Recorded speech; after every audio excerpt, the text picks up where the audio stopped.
ಧಾರವಾಡದ ಹೊಸ ಯಲ್ಲಾಪುರದಲ್ಲಿರುವ ಶ್ರೀ ವಿಠೋಬಾ ದೇವಸ್ಥಾನದಲ್ಲಿ ಶ್ರೀ ಸದ್ಗುರು ವಾಸ್ಕರ್ ಮಹಾರಾಜರ ಪುಣ್ಯತಿಥಿ ವಿಠ್ಠಲ್ ರುಕ್ಮಿಣಿ ಮೂರ್ತಿ ಪ್ರತಿಷ್ಠಾಪನೆಯ 62ನೇ ವರ್ಷಾಚರಣೆಯ ಹಾಗೂ ಶ್ರೀ ವಿಠೋಬಾ ದೇವರ ದಿಂಡಿ ಮಹೋತ್ಸವ ಭಕ್ತಿಭಾವದಿಂದ ಅದ್ದೂರಿಯಾಗಿ ನೆರವೇರಿತು.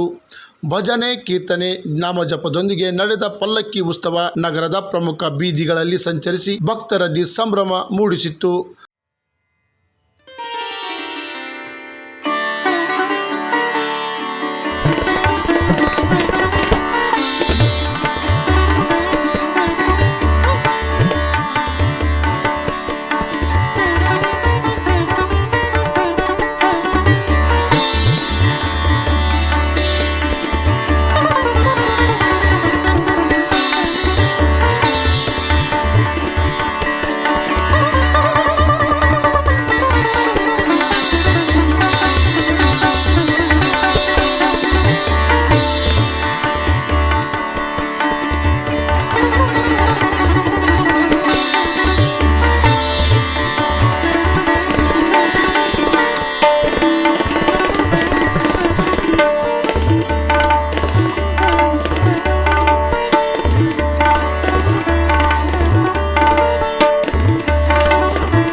ಕ್ರಾಂತಿ ಸಮಾಚಾರ ಟಿವಿ ಧಾರವಾಡ.